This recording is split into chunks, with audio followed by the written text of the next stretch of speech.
Agora na Polo, 7 horas 23 minutos. Santa Cruz e região. De volta com o programa Cidade Notícia, motociclista fica ferido após acidente em Toritama. O fato aconteceu ontem, dia 15, deixou o motociclista ferido no bairro Deus é Fiel, em Toritama. O homem, cuja identidade não foi revelada, trafegava em sua moto quando acabou se chocando contra a lateral de um automóvel após uma suposta manobra inesperada. A vítima foi socorrida para a unidade de saúde do município. Posteriormente, ficou em observação médica. O Corpo de Bombeiros esteve presente no local para fazer o socorro da vítima. Polícia recupera motocicleta roubada e apreende suspeito em Santa Cruz do Capibaribe. Na manhã de ontem, policiais militares do 24º BPM receberam uma denúncia de um veículo roubado que estaria em frente a uma residência na rua Josefa de Souza Silva, no bairro Oscarzão, aqui em Santa Cruz. Ao chegar ao local, o efetivo encontrou uma moto modelo CB300 de cor amarela e, ao realizar a consulta e a placa, foi constatada a adulteração do veículo, identificando que a moto seria roubada. Os policiais chamaram o morador da residência onde a moto estava estacionada e ele informou que não teria conhecimento de quem seria o dono do veículo. Mesmo negando os questionamentos da PM, o homem foi levado para a delegacia de Santa Cruz do Capibaribe para prestar esclarecimentos à autoridade policial. 7h25 agora, carga de confecção que saiu de Santa Cruz do Capibaribe é retida na BR-423, em Garanhuns. A ocorrência aconteceu na noite da segunda-feira, dia 14, uma carga com mercadorias têxteis que saía de Santa Cruz do Capibaribe com destino a Salvador, foi detida na BR-423, em Garanhuns. O motorista do caminhão, após a abordagem, não apresentou a nota fiscal da carga. Os policiais do Grupo de Patrulhamento Tático da PRF realizavam uma fiscalização de rotina no trecho, quando abordaram um veículo com placas de Caruaru. O motorista descreveu, que não estava levando nenhuma documentação da mercadoria, já que compradores teriam encaminhado essas mercadorias de Santa Cruz até a capital baiana, para que possam ser comercializadas em lojas populares. O caminhão acabou sendo encaminhado para o pátio da Polícia Rodoviária Federal e a Secretaria da Fazenda de Pernambuco foi acionada para providenciar a regularização fiscal de toda a mercadoria. Saúde. O governo de Pernambuco anunciou ontem, pela manhã, que shows e eventos poderão acontecer com até 70% da capacidade ou até 10 mil pessoas, o que for menor. A medida passa a valer já a partir de hoje. A apresentação de teste negativo deixa de ser exigida. No entanto, a apresentação do comprovante de vacina contra a Covid permanece como obrigatório. Também houve alteração na liberação de 50% da capacidade em estádios de futebol. Havia ontem também uma expectativa em relação à máscara, a não obrigatoriedade, como vem acontecendo em alguns locais, Rio de Janeiro, depois que despertou no Rio, outros estados começaram também a ser questionados. Nesse momento, segue a obrigatoriedade.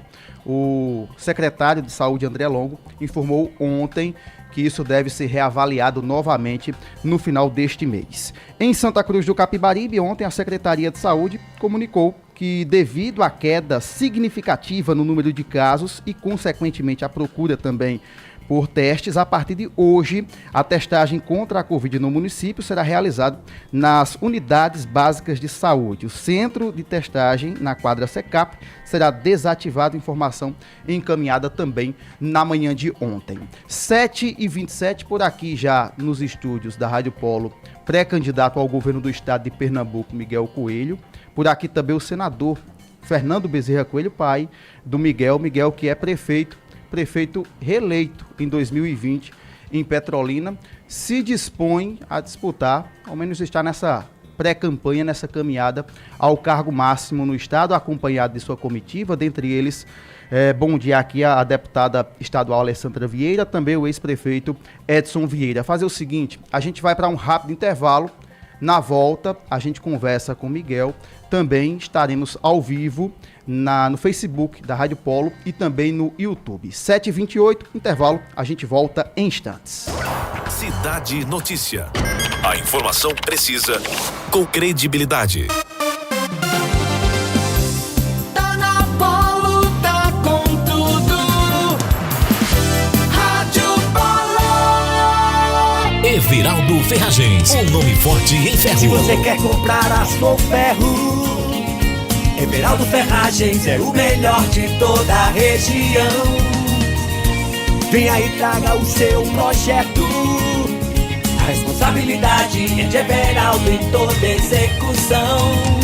Everaldo Ferragens, em São Domingos, na Rua da Subestação número 16A. Fone Zap 81999168202 e em Brejo da Madre de Deus, no Trevo, número 62. Fone Zap 81996816505. Everaldo Ferragens. Santa Cruz do Capibaribe acaba de receber o maior provedor do estado de Pernambuco, a Detel Telecom. Velocidade e entretenimento para toda a sua família. Não perca tempo. Venha você também aproveitar o que há de melhor em conexão 100% fibra óptica e com a instalação gratuita. Entre em contato com nossa central de atendimento e realize seu cadastro pelo 0800 001 2008. WhatsApp 800 001 2008. Vem pra Detel. Santa Cruz tem a melhor empresa de produtos médico-hospitalares, a Master Saúde. Aqui você encontra tudo o que você precisa para cuidar da sua saúde. Materiais ortopédicos, meias compressivas, cadeiras de rodas, kits acadêmicos, cintas, sutiãs pós-cirurgia plástica e muito mais. E o melhor, sem ter que se deslocar até outra cidade para comprar o que você precisa. Venha nos fazer uma visita. Avenida 29 de Dezembro, no Via Shopping.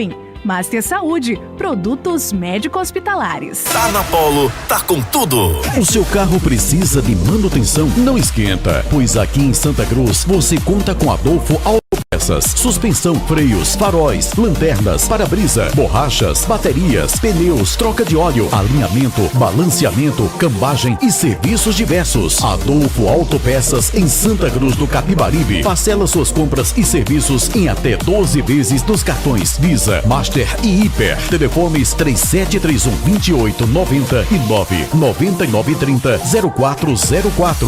Semana do Consumidor na Macpeças. Uma semana de condições incríveis para você. Na Semana do Consumidor Macpeças é facilidade para você comprar as peças que precisa online e as condições super facilitadas de pagamento à vista, no cartão ou via Pix. Compre online, pague de forma muito fácil e depois é só retirar na loja Macpeças mais perto de você, em Santa Cruz, Toritama, Caruaru e Surubim. Fale com a gente pelo WhatsApp 819-9414-5717.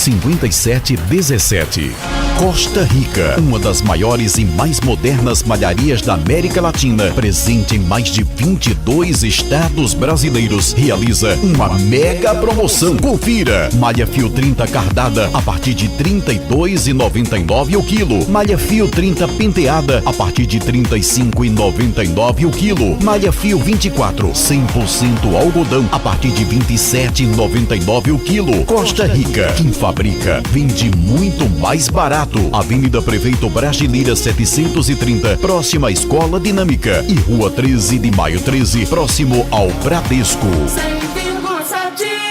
Atenção! Destino de resíduos de fossas residenciais e lavanderias é com a KJ Transporte. KJ Transporte é uma empresa que atua no gerenciamento de resíduos sólidos com foco em seu reaproveitamento energético. KJ controla a geração dos resíduos, tem armazenamento temporário, transporte e destinação, trabalhando para minimizar os impactos ambientais. Limpeza de fossas residenciais é com a KJ Transporte. Mais informações, ligue 81 99903 2805.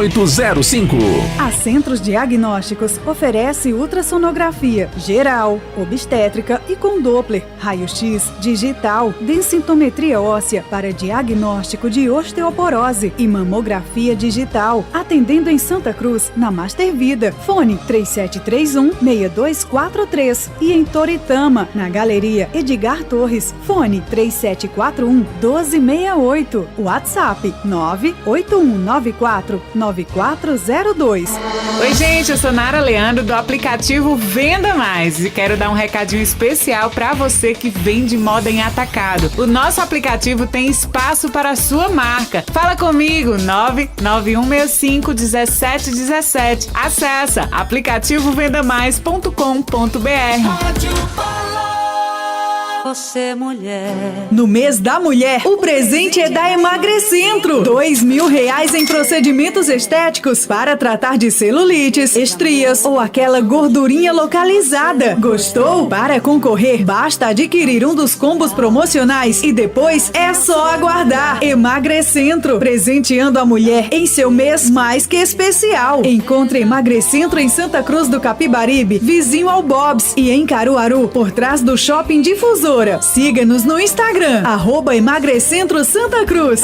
Se você está com problema de ouvido, nariz ou garganta, procure um otorrino. Dr. Igor Lobo, otorrinolaringologista, realizando atendimento adulto, pediátrico, clínico e cirúrgico. Exames como nasofibroscopia e laringoscopia. Atendimento todas as quartas, das 8 ao meio-dia no Centro Médico Master Vida, Rua Major Negrinho, 186. Ligue e agende sua consulta. 3731-3270. Para tratamentos de doenças da pele, dos cabelos e das unhas, cirurgias dermatológicas e estética facial e corporal, procure o Dr. Sérgio Henrique, em Santa Cruz do Capibaribe, fone 99102-6856. Em Jataúba, na Clínica de Mércia, fone 98274-3280. Em Vertentes, na Clínica de Dr. Hernildo, fone 99528-3980. E em Toritama, na Clínica Cuidar, fone 99599-4507. Dr. Sérgio Henrique.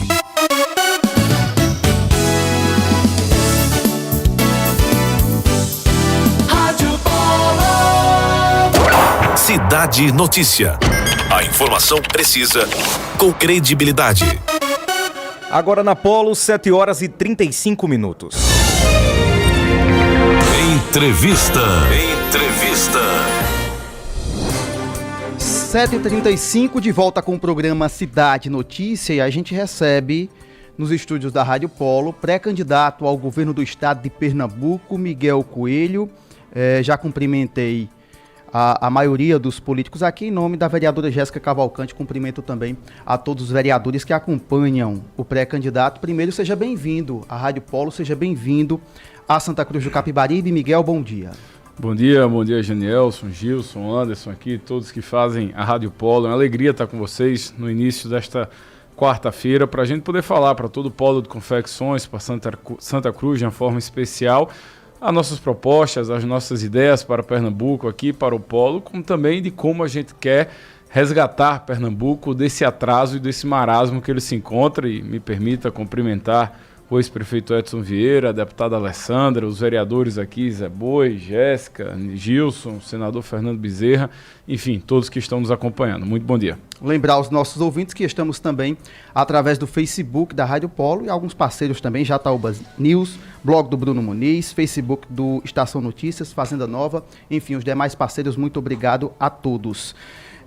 Miguel é prefeito, como disse, da cidade de Petrolina, foi eleito em 16, foi reeleito em 20, inclusive com uma margem invejável para muitos políticos naquela ocasião. Petrolina é um polo, frutas, exportação de qualidade há muitos anos. O ditado Geraldo, uvinha de Petrolina, ele tem um sentido, não só uva, mas manga, enfim, é um polo. Mas como quer falar de Santa Cruz do Capibaribe, e entendendo que conhece muito bem já a região sertaneja, mas partir para o polo de confecções, e como quer debater Santa Cruz do Capibaribe e o nosso entorno, já que visita também desde ontem, acredito, e vai passar o dia por aqui com alguns aliados, enfim. Como você vê hoje o tratamento para o polo de confecções e quais se colocando, se postando como alguém para gerir esse estado, as melhorias mais urgentes para essa região? Bom, a gente sabe que o polo de confecções é um importante setor e segmento da nossa economia, mas também do ponto de vista político, né, que Santa Cruz, Toritama e todas as cidades aqui do lado representam. E o que a gente percebe é que o polo rema sozinho, podemos assim dizer, porque não tem nenhum tipo de apoio que possa alavancar esse crescimento, que possa potencializar a geração de emprego aqui do polo de confecções. Como, por exemplo, hoje Pernambuco, Janelson, tem mais de 1.700.000 empreendedores, pessoas trabalhando na informalidade. A maior concentração dessa informalidade está aqui no polo de confecções. E para que a gente possa enfrentar isso, mas também dar proteção, guarnição previdenciária, trabalhista, ajudar subsidiando com um crédito e um empréstimo barato para que ele possa crescer, seja o pequeno ou o médio, como também o grande, que é importante a gente ter um equilíbrio em toda a cadeia produtiva. Nós temos uma ideia que já foi fruto desses debates que a gente fez nas visitas ao polo e toda a região aqui do Agreste, da gente poder isentar de imposto todas aquelas empresas daqui de Pernambuco que faturem até R$100 mil. Isso irá nos permitir para que a gente possa garantir, entender o contexto de cada uma dessas pequenas empresas, mas acima de tudo que a gente possa ajudar ele a crescer, ajudar ele a poder se qualificar, se capacitar e que ele possa também, a partir do seu universo, digamos assim, ele poder melhorar a qualidade de vida dos seus colaboradores, porque ele terá o amparo do INSS, porque ele terá o amparo de toda a legislação trabalhista, mas acima de tudo ele terá o apoio do crédito para que ele possa comprar mais, vender mais, expandir o seu box, expandir aqui toda a sua área de atuação. Isso se aplica não só para o polo de confecções, mas também para outras realidades, como a gente tem na agricultura, na pecuária, na produção, entre outras. E além dessa questão da informalidade e da capacitação, que precisa ser muito bem enfrentada, direcionada, a gente também precisa de infraestrutura. O polo, por exemplo, poderia crescer e gerar muito mais emprego. Agora sequer tem água aqui a níveis de contentamento para que pudesse expandir não só para o uso humano, mas para o uso industrial, para a questão da produção aqui do polo de confecções. Isso já é uma promessa antiga. Edson sempre gosta de lembrar da adutora do Alto do Capibaribe, que há mais de 15 anos foi prometido e isso não foi feito. Pernambuco é hoje o estado que tem o pior abastecimento de água do Brasil. Sem água você não vive. Imagine você poder produzir sem água. É muito mais difícil. E você fez uma comparação da nossa região. Enfim, eu venho lá de Petrolina, na beira do Rio São Francisco. É a capital do agronegócio. Acabou de ser publicado um novo levantamento pela INAP, pela Endeavor. Petrolina é hoje a segunda melhor para se empreender em todo o estado. E a gente disputando com a capital. Já somos hoje a cidade que mais gera emprego em Pernambuco. Então isso mostra como Petrolina está no caminho certo. Quando a gente olha o mapa do Nordeste, a melhor cidade para se viver do Nordeste é Petrolina. Isso é um orgulho para nós pernambucanos, poder ver pelo menos nisso Pernambuco ganhando dos outros estados, porque em todo o resto não consegue mais competir. Pernambuco perdeu, Janelson, a sua atratividade. Hoje é o estado que mais cobra imposto, é só olhar o IPVA, só olhar o ICMS, o preço da gasolina, o preço do pão, o preço da carne. Tudo em Pernambuco está ficando mais caro e quem paga esse preço, quem sente mais Deixa eu pegar um gancho, Miguel, é o mais vulnerável. Nas suas primeiras colocações em relação ainda ao polo de confecções, existe um parâmetro em outra localidade, em outra região que você tenha percebido, que tenha estudado, que tenha analisado, ou parte muito mais de um conhecimento de estado e daquilo que é possível fazer no próprio Pernambuco? Você diz na informalidade. Exatamente. Se você pegar as pesquisas que medem os setores econômicos do estado, você vai ver que mais de 60% dos empreendedores que trabalham na informalidade estão na região do Agreste. Estão vinculados ao polo de confecções ou então ao polo de serviços ali da Sulanca, que também tem tudo a ver com o polo de confecções de uma forma indireta. Então, a gente, quando fala isso, é porque a gente já estudou Pernambuco e estamos estudando. Mas, além de olhar as pesquisas, a melhor pesquisa que tem é você ouvir as pessoas que trabalham no dia a dia, que vivem essa labuta, que atravessam por essas dificuldades. Eu falei da água, a mesma coisa para você poder escoar o gin de Toritama, para você poder escoar aqui a confecção de Santa Cruz. O que é que você precisa? De boas estradas. A gente olha para Paraíba e fica com inveja das estradas paraibanas, porque é muito melhor do que as nossas. Tem a promessa aqui da própria 104, daquela duplicação, que há quanto tempo isso não está se arrastando? A estrada que liga Santa Cruz a Jataúba é outra que também só está no papel, que de promessa já prescreveu, já cansou. Como poderia citar tantos outros exemplos? Jataúba Breves, perdão. Então, tantos outros exemplos que a gente poderia dar. E aí trago aqui uma outra questão, além do investimento em água, do investimento em estradas, a gente precisa também da segurança aos nossos setores, tanto segurança à nossa gente, que é o mais importante de todos, mas também segurança para que as pessoas possam, um toyoteiro trazer a sua carga e ele poder ir e vir, das pessoas que mexem com muito dinheiro em espécie, a gente sabe que isso é uma realidade aqui do Agreste, exatamente por conta da informalidade, então termina que o dinheiro em espécie circula muito mais, a gente precisa dar segurança para que essas pessoas possam fazer o seu negócio e garantir e prover o bem-estar da sua família. Agora, como é que você garante isso? Desvalorizando, desincentivando e não reconhecendo o papel da Polícia Militar e da Polícia Civil, além dos outros agentes. Nós temos hoje uma polícia que está cansada, que está desmotivada. Pernambuco é um dos estados que menos investe em segurança pública. Sabe qual é o resultado disso? Infelizmente, no ano passado, ele se tornou o estado mais violento do Brasil. A gente precisa virar essa chave. Segurança pública, inclusive, é um dos principais assuntos neste programa, não policialesco, mas tem como a área policial dos carros-chefes. De maneira mais prática, Miguel, aquilo que você enxerga que é possível ser feito nessa área, além de uma valorização que eu já entendi aí para as classes, né? E para a classe da polícia, e aí se estende a polícia militar, a polícia civil, científica, inclusive penal. Recentemente realizou também alguns movimentos grevistas nesse sentido. Mas o que mais é possível ser feito na área de segurança, e eu digo não apenas na questão do combate em si, no rigor da força, mas em outras medidas. O que você pensa sobre isso? Você foi muito feliz. Segurança não é só repreensão, é muito mais prevenção que a gente precisa fazer em todas as frentes. É claro que a Polícia Civil e Militar levam mais destaque porque são os maiores efetivos, mas é um efetivo deficitário. Na PM você tem um déficit de mais de 9 mil homens, para vocês terem uma ideia. E tem como a gente poder encorpar esse serviço, esse efetivo, trazendo as guardas municipais. Nós fizemos isso em Petrolina. A gente armou a nossa guarda, saímos de 7 viaturas para 54, capacitamos e treinamos a nossa guarda, junto com muito investimento em inteligência, em câmera, em informação, para que a gente pudesse fazer o deslocamento ali das nossas viaturas e guarnições para, de fato, onde o crime estava acontecendo e com responsabilidade e planejamento para proteger a vida do policial, que isso é importante.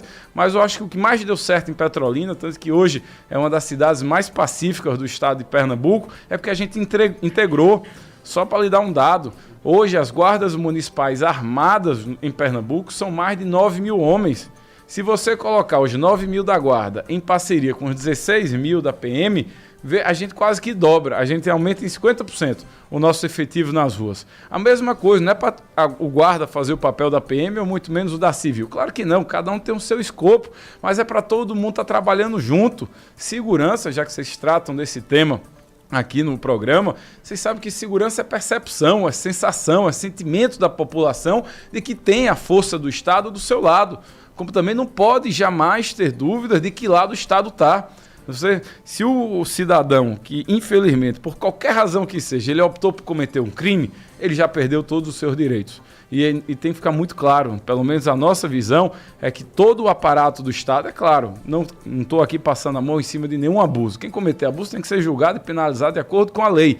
Mas até que se seja provado, nós daremos todo o respaldo para que os policiais e os agentes de força de segurança possam trabalhar tranquilos, sabendo que eles estão no exercício da sua função, protegendo o cidadão, o homem e mulher de bem, protegendo a família pernambucana. E isso passa por investimento em modernização, capacitação, treinamento, aumento de efetivos, sem dúvida, através de novos concursos, fazer a equiparação da valorização salarial. Aqui em Pernambuco, na PM, se criou um negócio de faixa salarial, que é uma zona. Isso só faz desmotivar os nossos policiais militares. Então a gente precisa ter uma regra muito clara para que possa incentivar e motivá-los. Gilson. Muito bem. Bom dia, Miguel. Bom dia aos presentes aqui no estúdio. Lá na cidade de Petrolina, né, ali naquela faixa entre Pernambuco e Bahia, vocês contam com um convênio que, se não me falha a memória, é o consórcio PEBA, né? A Rede PEBA. Rede PEBA. Existe hoje, né, em uma possibilidade de acontecer em Pernambuco, caso eleito, um convênio nesse mesmo formato entre os estados vizinhos? Não, porque da Rede PEBA a única coisa que vale a pena é o nome mesmo, que é PEBA, que não tem nenhum sentido mais. A Rede PEBA é algo que foi pensado na década de 90, é algo que a responsabilidade está muito maior do lado de Pernambuco do que com a Bahia. Deixa eu até tentar ilustrar aqui para que as pessoas que estão nos ouvindo possam entender. RedePeb é Pernambuco Bahia, você pegou as iniciais, criou esse nome, e você tinha em tese onde a Bahia ficava com certas especialidades, Pernambuco com as outras, e somadas se complementavam para atender toda a rede integrada do SUS, até porque o que divide Petrolina e Juazeiro é uma ponte de 800 metros, então são serviços compartilhados. O problema é que nos últimos 15, 20 anos, a Bahia foi tirando as suas especialidades e os seus atendimentos, e o peso foi ficando todo em Pernambuco e, de uma certa forma, em Petrolina. Deixa eu dar um dado, os nossos hospitais em Petrolina atendem mais de 53 municípios, dos quais mais de 20 são do norte da Bahia. E a gente não recebe nada por isso, não é Petrolina que está deixando de receber, é o governo do estado que está atendendo a população da Bahia, e a Bahia não atende o povo de Pernambuco. Então, se for para ter, que aí aqui, por exemplo, com Santa Cruz, seria uma parceria com a Paraíba, por exemplo, que está mais próximo, para a gente poder ter alguma parceria nesse sentido. Mas tem que ser algo que tenha paridade, que do mesmo jeito que vamos sim atender os nossos irmãos paraibanos, a Paraíba também tem que atender os pernambucanos quando necessitados, e a gente fazer isso combinado.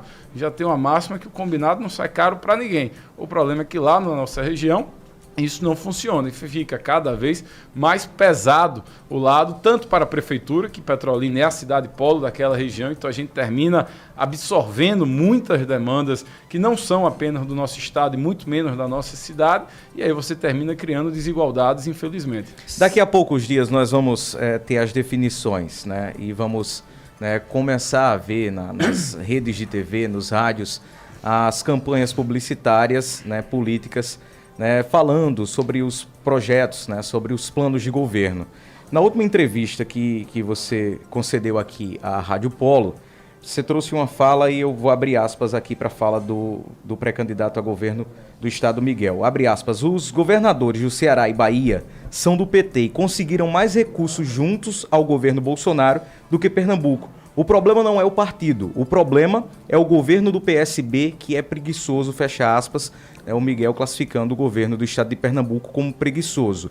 É comum que nesse período pré-eleitoral, o governo do estado comece a divulgar obras, comece a assinar novas obras, trazendo consigo essa imagem de um governo que está presente, que está trabalhando. Como é que você pretende mostrar para a população de Pernambuco que, de fato, o governo é preguiçoso, tendo em vista que vai haver uma campanha, e está havendo uma campanha em massa, de obras e obras que estão sendo assinadas agora nesse período pré-eleitoral? Justo, me permita só corrigir uma parte da sua frase, que se diz que é comum na véspera da eleição o governo mostrar serviço. Comum não é, que o povo não vota no governador para trabalhar só em véspera de eleição, vota no governador para trabalhar aos 4 anos. O problema é que esse não trabalha, só trabalha no apagar das luzes. E aí Pernambuco está ficando mal acostumado. Nós precisamos escolher esse ano um governador que tenha luz própria, que tenha vontade, que tenha vocação, que tenha liderança, mas que possa deixar as birras políticas de lado, que os partidos se entendam para lá, mas enquanto governador nós temos que cuidar do povo pernambucano que está sofrendo. E aí a gente vai ter, claro que quando começar a campanha, os instrumentos de televisão, de rádio, das redes sociais. Hoje, inclusive, quem estiver ligado a partir das 19h30 tem as inserções do nosso partido na TV, então quem quiser nos conhecer melhor, olha, liga a TV e fica ligado lá. Mas também a gente sabe que o problema é que a gente precisa de um governo que possa ser altivo. E outra, a gente não precisa, eu não estou tirando dados da minha cabeça, eu estou pegando os fatos e as fontes oficiais. O CAGED, que é quem gera a geração de emprego, que é do Ministério do Trabalho, do Ministério da Economia hoje, constata, Pernambuco é o campeão do desemprego nacional. O IBGE, pior estado em abastecimento de água, um dos piores estados em saneamento básico. Banco Mundial, pior estado para se fazer negócios do Brasil. Mapa da violência, estado mais violento do Brasil. A pesquisa da Confederação Nacional do Transporte, as piores estradas do Brasil estão em Pernambuco. Então, isso não é o pré-candidato Miguel que está querendo ser pessimista. Eu sou realista e sou transparente. Diferente dos outros que mentem na televisão, que se a gente olha a propaganda do... Só um minuto. Se a gente olha a propaganda do PSB na televisão, parece que Pernambuco está virando a Europa, de tão bonito que está. E quando a gente sai da televisão e abre a janela do carro e aqui da nossa casa, a gente percebe que Pernambuco está em uma outra realidade e triste, infelizmente. Miguel, até respeitando o horário da sua comitiva para outros municípios, está de passagem, aliás, por Santa Cruz do Capibaribe, hoje tem atividade em Taquaritinga, tem reunião em Vertentes, Surubim, enfim, até respeitando isso e o tempo também do nosso programa, tentar dinamizar um pouquinho aqui, depois eu vou querer ouvir o bom dia do senador Fernando Bezerra Coelho, afinal de contas não é todo dia que temos um senador na região. Mas, Miguel, falar aqui um pouquinho sobre política mesmo, política partidária, política aquela que é a conversada para as alianças, para um entorno de um projeto, enfim. O quadro em Pernambuco ele começa a se desenhar de maneira, falei no início do programa, de maneira mais clara, ao menos enquanto pré-candidatos. A Raquel Lira, que teve um início de conversa com você e com o Anderson Ferreira, e que depois os três realmente estão nos seus projetos, que são legítimos e seguem a caminhada. O Anderson Ferreira, que recentemente recebeu as bênçãos de Bolsonaro, inclusive já encaixando o Gilson pré-candidato ao Senado. A Raquel eu não vi apresentando ainda, o governo do estado tem a Frente Popular, aliás, o Danilo Cabral, e alguém do PT, muito provavelmente, ou até o próprio Paulo Câmara, se discute isso para o Senado, enfim. Em relação à composição, em relação a vice, em relação a um pré-candidato ao Senado, existe já nomes, não existe? Como é que você trata isso há 7 meses de um pleito? Ontem mesmo eu tive uma reunião em Caruaru com a prefeita Raquel, com quem eu tenho mantido sempre o contato aberto, e você mesmo falou, né? É legítimo as postulações de todos nós, e a gente entende que agora, para o primeiro turno, seja melhor, de fato, todo mundo seguir as suas pré-candidaturas, e com isso a gente agora começa a detalhar e a explorar melhor alternativas que possam fazer essa composição. O que eu pretendo ter em nossa chapa do União Brasil, do Podemos e dos outros partidos que estamos trabalhando para poder agregar a esse conjunto, é que a gente possa representar Pernambuco na chapa, tendo um representante do Sertão, tendo um representante do Agreste, como também um representante da região metropolitana do Recife, para que possa ser uma chapa com a cara de Pernambuco, que possa mostrar a integração das regiões em prol de quê? Do povo do estado, do nosso estado que precisa voltar a crescer, que precisa voltar a se projetar e ser uma liderança regional e nacional. Então, acho que daqui até o prazo das convenções, sem dúvida em julho, acho que mais 30, 40 dias, tudo isso vai ficar muito mais claro. Raquel mantém conversas, Anderson não?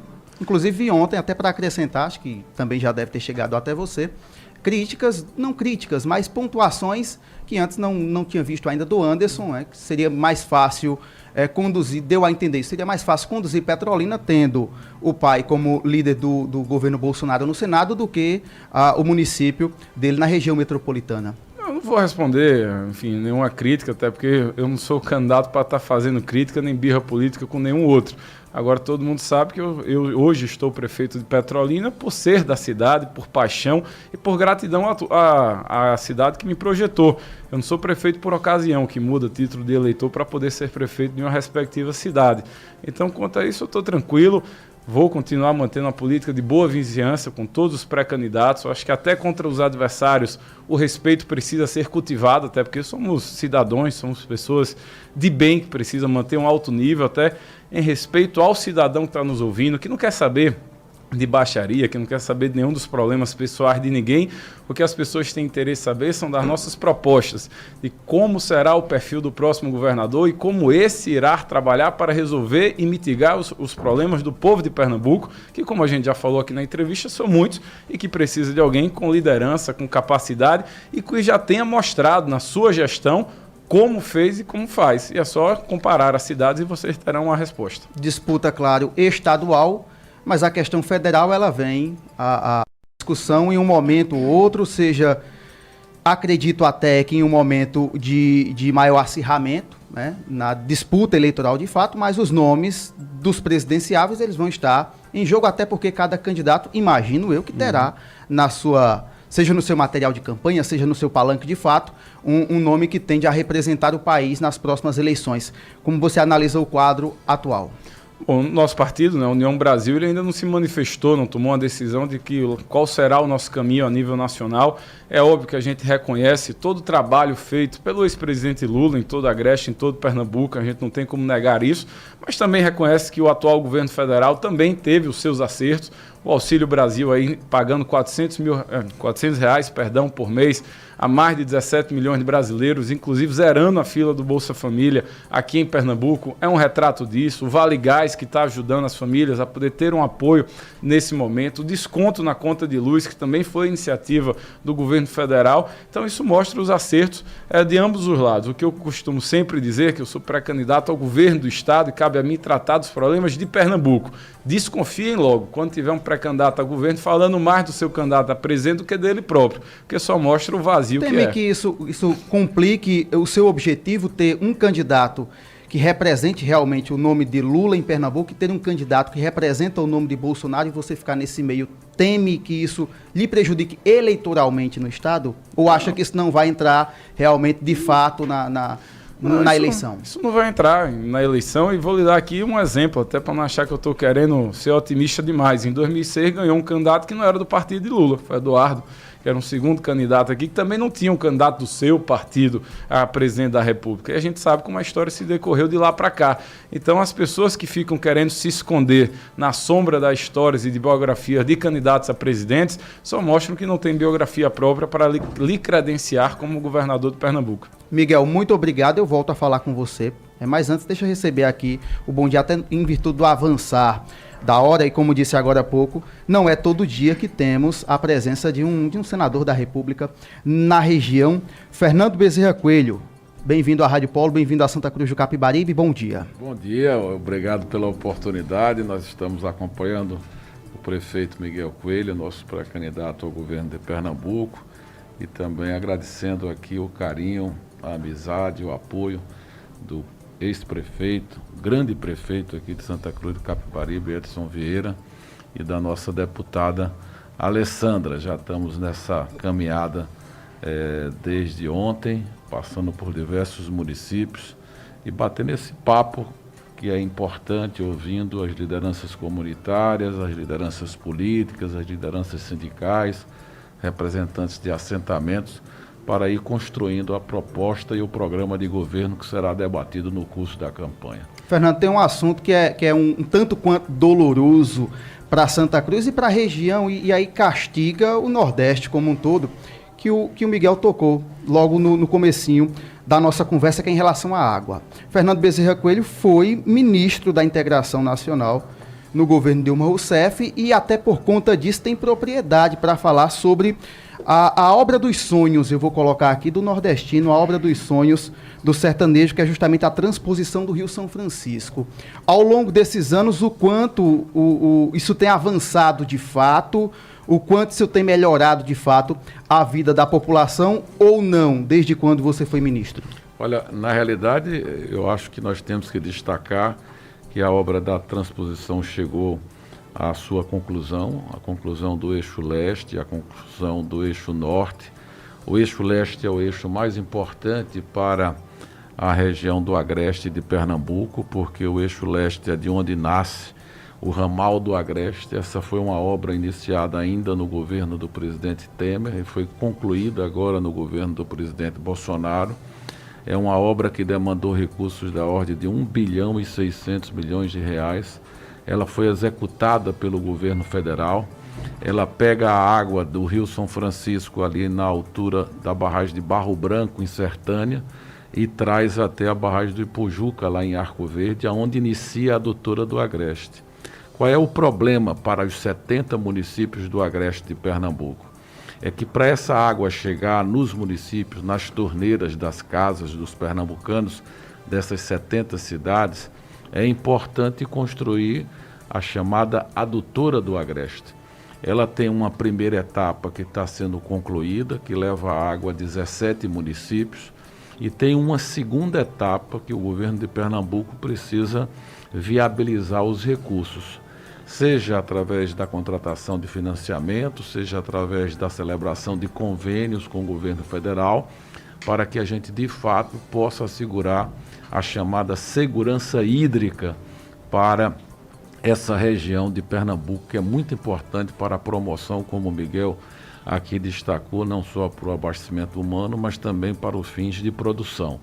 Então, eu acho que importante de que as lideranças políticas, de que o governo de Pernambuco possa se empenhar mais no sentido de dar mais velocidade à execução dessa obra.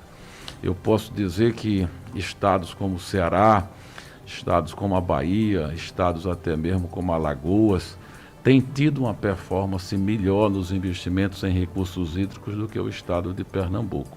É só conferir os números que são divulgados pelo Tribunal de Contas do Estado para a gente poder acompanhar isso. Existe muita transferência de responsabilidade. Na realidade, o governo de Pernambuco, nos últimos 7 anos, se acostumou a transferir a responsabilidade para o governo federal, mas o fato concreto é que faltou a priorização desses últimos 7 anos por parte do governo do estado. Eu vi há pouco uma entrevista dizendo que Pernambuco não teve sorte com o governo Temer e com o governo Bolsonaro.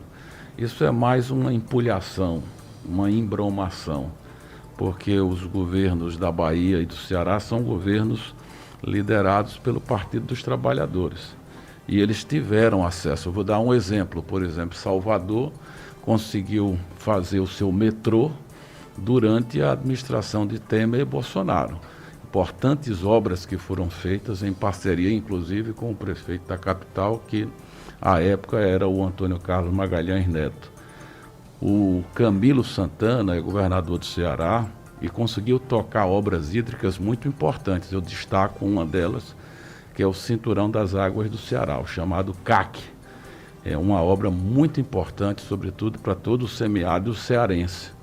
E aqui em Pernambuco, por falta de competência, por falta de dinamismo, por falta de iniciativa, o governo de Pernambuco não conseguiu viabilizar recursos junto aos órgãos financeiros internacionais e nem tampouco conseguiu criar a articulação política necessária para a concretização na celebração de convênios. E com isso, a doutora do Agreste, ela caminhou muito devagar e não conseguiu viabilizar sequer o início dessa segunda etapa, que é muito importante, sobretudo aqui para essa região de Santa Cruz do Capibaribe, Caruaru. Para a gente finalizar, senador, até em respeito, repito, à agenda de toda a comitiva, mas ainda a nível nacional, mantendo a linha da sua resposta, o senador Fernando Bezerra Coelho foi ministro no governo Dilma Rousseff, foi líder do governo Temer e foi líder do governo Bolsonaro no Senado até dezembro, me corrija se eu estiver errado,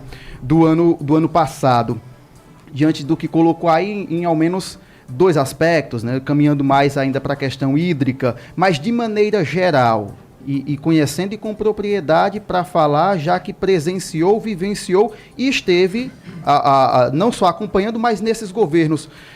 O Brasil avançou nesse período, não apenas no que você recorta aí em relação à questão hídrica, já que toda a questão em Pernambuco ela é de recuo, ao menos na colocação tanto sua quanto do Miguel, mas em Brasil, o Brasil recuou ou avançou nesses últimos tempos? E até para complementar também, já que sempre nos últimos anos, quando a gente fala do governo Bolsonaro, para avaliar com outro governo, para fazer um comparativo, é sempre muito cedo. Hoje considero que é um tempo ideal, ou se não ideal, mais aproximado, já que estamos há pouco mais de 3 anos.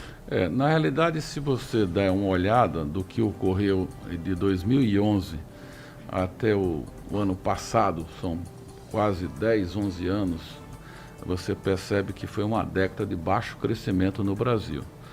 Você vai verificar que nós enfrentamos uma grave crise econômica ainda no governo da presidente Dilma. Muitos analistas políticos até dizem que foi essa crise econômica que levou ao impeachment da presidente Dilma. Para você ter uma ideia, entre 2014 e 2015, o Brasil teve uma retração econômica de mais de 7,5%. A retração econômica foi maior do que agora durante o período da pandemia, só para se dar uma magnitude do problema que os brasileiros enfrentaram. E eu acredito que o que ocorreu após essa grave recessão econômica do Brasil, que produziu milhões de desempregados, foi um processo de retomada lenta da economia brasileira. Isso começou, como eu disse, no governo do presidente Temer, houve sequência no governo do presidente Bolsonaro, mas claramente o Brasil se defronta e se depara com uma taxa de crescimento estrutural muito baixa. É preciso avançar nas reformas, é preciso criar um ambiente de negócios para mais investimento privado, atração de capitais internacionais, contratação de financiamentos externos para promover a qualificação da infraestrutura brasileira e, com isso, dar a perspectiva da economia crescer, não a torno de 1,5%, que foi essa taxa de crescimento dos últimos 10, 11 anos, mas sim uma taxa de crescimento em torno de 3,5%, 4,5% ao ano, para dar mais esperança e mais expectativa de emprego e de renda. Em termos de governo, de fato, dá para fazer um comparativo com o governo atual com o governo passado? Eu acho que todos os governos desses últimos 11 anos falharam no sentido de produzir crescimento com uma maior taxa, um crescimento mais expressivo. Eu acho que esse é o desafio, esse é o debate que deve ser feito durante a campanha presidencial, como criar as condições para que o Brasil possa, de fato, alavancar o seu crescimento. Senador, muito obrigado, sempre muito gentil, sempre muito cordial e mais uma vez seja bem-vindo a Santa Cruz. Um abraço. Muito obrigado pela oportunidade. Miguel Coelho, para a gente finalizar, com você também agradecer a sua vinda aqui, assim também como seu pai, sempre muito gentil, sempre muito cordial e a oratória também acabou pegando do pai. Obrigado pela visita. Quero agradecer a todos da Rádio Polo, a oportunidade da entrevista, a todos que nos ouviram aqui na região de Santa Cruz, de todo o Agreste, e deixar essa mensagem de esperança, essa mensagem de mudança, que se a gente quer um Pernambuco melhor, depende exclusivamente de cada um de nós fazermos essa reflexão para que a gente possa construir esse novo tempo para o estado de Pernambuco. Muito obrigado a todos. Muito bem, conversamos então com o pré-candidato ao governo do estado, Miguel Coelho, também com o senador da República, Fernando Bezerra Coelho. Nos próximos dias, Edson Vieira. Já falei para ele faz tempo que veio aqui para conversar com